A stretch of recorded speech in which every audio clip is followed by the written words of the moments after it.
Oligarki menjadi kata yang sangat akrab di telinga sejak Jokowi menjadi Presiden ke-7 Indonesia pada tahun 2014, karena banyak sekali kebijakan Jokowi dan keputusan DPR yang dinilai bertentangan dengan kehendak rakyat, tetapi menguntungkan sekelompok kecil orang yang dituding mengatur dan mengendalikan kekuasaan di eksekutif maupun legislatif.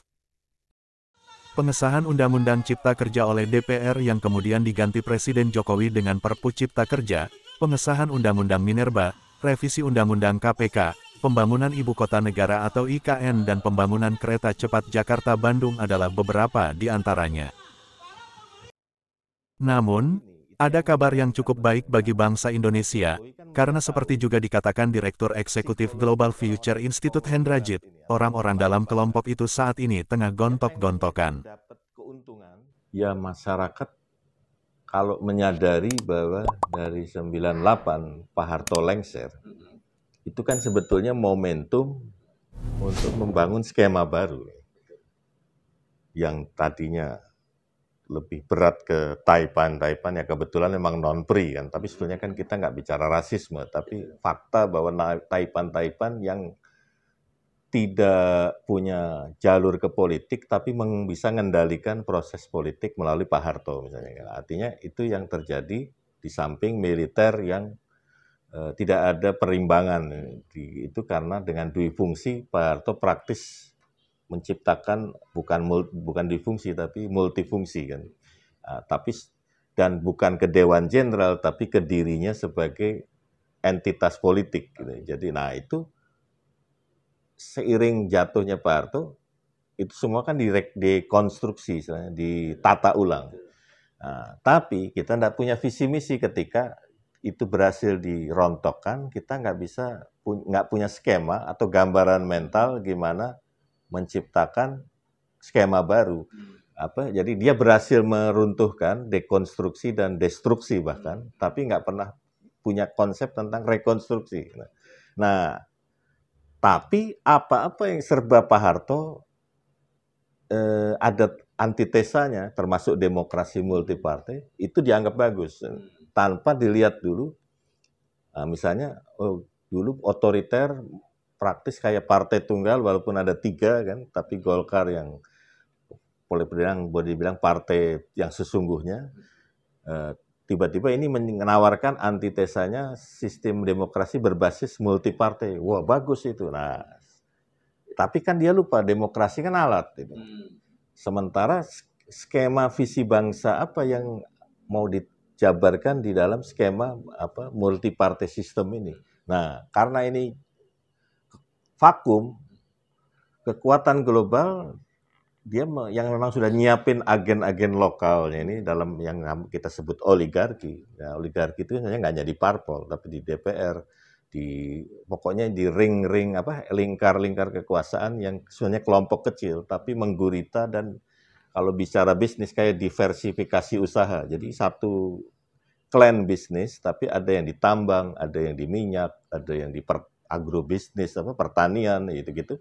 Tapi sebetulnya satu bohir besar gitu kan. Nah, itu yang diciptakan juga di parpol maupun DPR. Nah, itu yang kita kenal oligarki sampai hari ini. Nah, ini terkoneksi dengan terutama Bank Dunia sama IMF gitu. Nah, ini yang sebetulnya membuat sampai hari ini demokrasi itu jadi alat mereka. Harusnya kan demokrasi otentik harus pro kepentingan rakyat ini justru. Jadi ini kan undang-undang migas, undang-undang listrik, undang-undang sumber air minum, ya kan, itu semua kepentingan kapitalis gitu.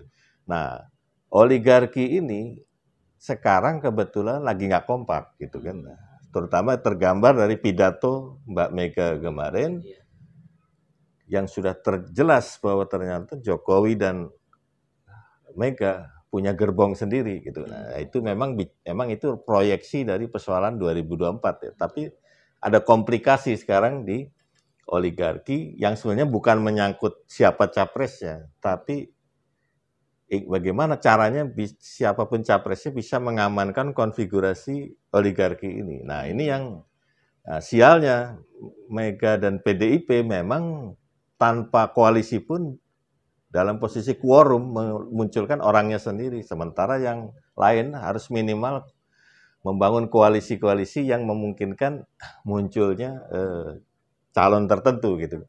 Nah, ini yang komplikasi sehingga kita lihat dinamiknya sebenarnya mulai dari Perpu, terus Pak Jokowi juga datang di dalam acara Mbak Mega yang kita semua tahu isinya seperti apa.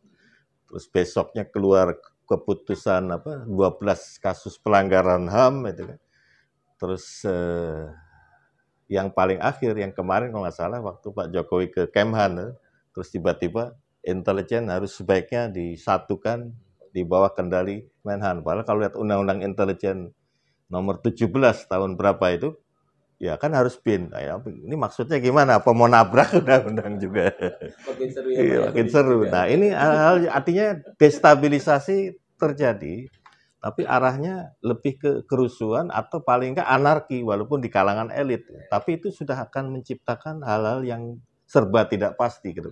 Dan buat dunia usaha yang murni ingin berbisnis pun jadi ketar-ketir sekarang karena kalaupun dia pengennya kan untung tapi nggak ada gelombang. Ini untung tapi ada gelombang, jangan-jangan kesapu juga kita nanya gitu. Tapi bukan ke arah revolusi sosial di mana rakyat kemudian berdaulat, tapi hanya pergeseran reposisi antar elit sendiri akibat komplikasi di oligarki yang sekarang kelihatannya lagi nggak kompak gitu.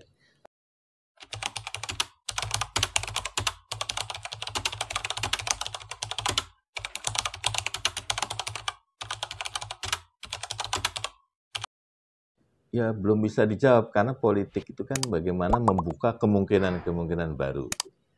Minimal belum asal jangan jalan buntu, politik membuka peluang baru. Nah, split di elit terutama di oligarki ini antara ya kalau mau disederhanakan antara Mega dengan Jokowi, tapi kan ini bukan perorangan konfliknya kan, tapi di mana Jokowi ini punya kaukus politik yang mata rantainya mulai terurai sekarang kan antara Jokowi sendiri, Surya Paloh, Luhut Panjaitan sama Yusuf Kala gitu kan di satu sisi.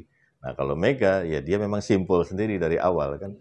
Nah, sementara Jokowi juga ada Solo Connection yang juga sebenarnya kalau dilihat Anda ke perkawinan di Solo itu kelihatan kalau mau membaca peta konfigurasi mana jaring-jaring solid antar ini itu gampang kalau nggak orang kawinan, anak mantu atau sunatan atau meninggal dunia itu karena impulsif datang itu pasti karena dekat itu kan entah kedekatan emosional, kedekatan psikologis, apalagi kedekatan yang sifatnya kongsi ke hal-hal ke bisnis atau politik itu kelihatan semua di dalam.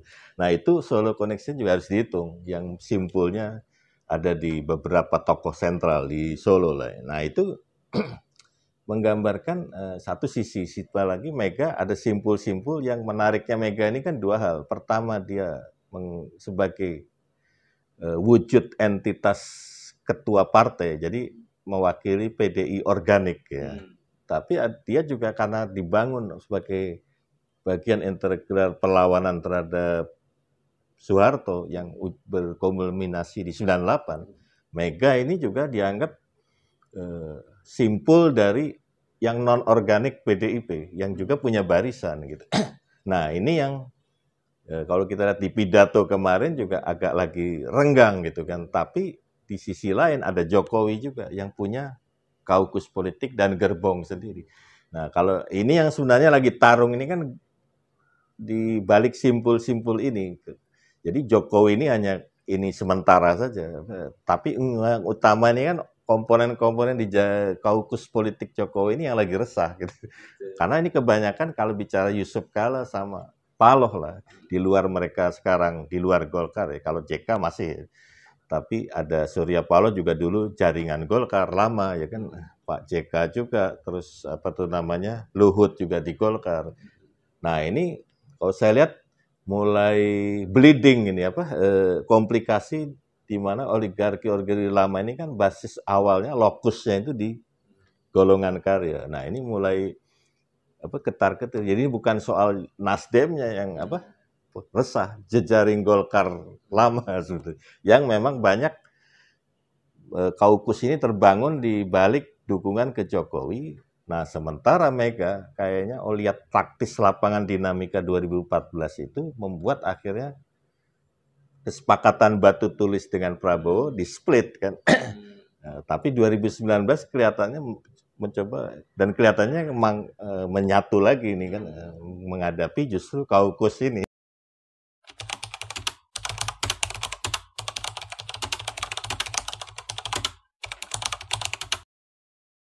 Wah, kalau itu sebetulnya kan yang namanya 9 naga sendiri itu bisa macam ragam interpretasinya. Tapi kalau kita bicara era Soeharto aja yang paling gampang, itu kan yang namanya Jimbaran Group. Kalau nggak salah 4 atau sebelumnya itu ada pidato di mana Harto itu tiba-tiba mengatakan, saya minta pengusaha ini kalian ini kan maju-maju, maksudnya ke non-pri ini kan. Di situ ada LIM, ada macam ragam lah semua itu apa Eka Cipta, ada TW sih masih relatif agak inilah ya. Yang gajah besarnya kan Lim Swee Lyong, Ripo Group, Riyadi, Mokhtar dan James sama Eka Cipta, Ciputra segala dan segala derivatnya itu. Nah itu kan yang Pak Harto bilang yang menarik, kalian harus kasih 2,5%. Jadi ini mungkin di bayangan Harto kan kayak zakat mal gitu kan. Ya, gitu. Ternyata melalui jubir yang namanya Sopyan Wanandi yang kita kenal bagian integral dari Jimbaran atau Taipan ini kan, dalam dunia usaha tidak ada belas kasih, walaupun ini mewakili suara LIM segala lah ya. Tapi poinnya apa? Wah berani ngelawan sekarang ya. Jadi bukan apa, walaupun dia, nah ini kan jadi salah hitung kalau saya lihat.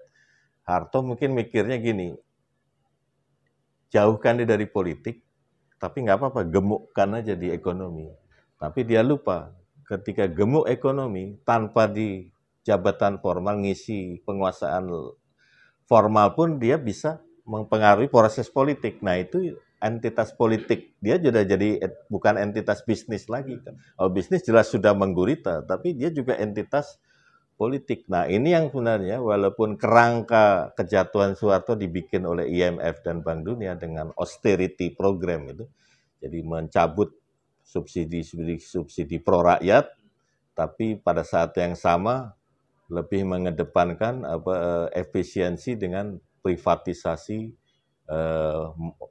pokoknya intinya melemahkan kekuatan fondasi ekonomi kita. Tapi pemantiknya ini kan capital flight, para Taipan ini duit-duitnya dilempar ke luar negeri, sehingga akhirnya yang terjadi adalah fondasi kita rontok di situ, dolar 16.000 kan.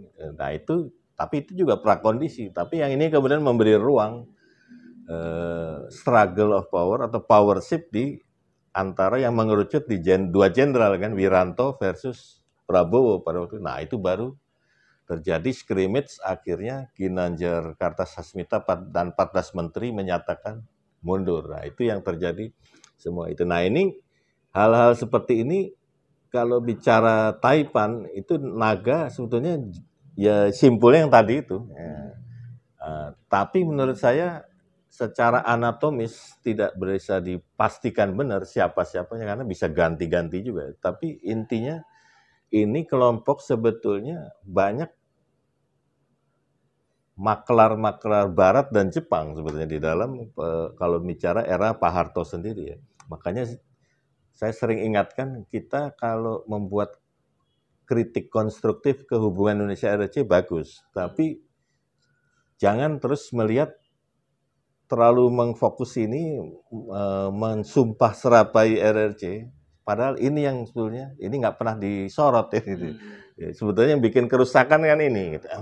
Jaringan Jimbaran Group ini yang masih mencoba masuk. Nah ini waktu Jokowi ada outlet, makanya Sopyan Wanandi ketika melalui JK itu jadi koordinator staf ahli di kepresidenan ya, Wandim Pres.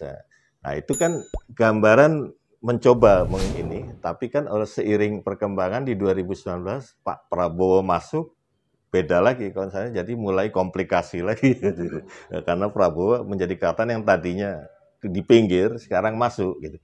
Nah ini yang hal seperti ini, struggle of power di oligarki ini yang harus dicermati.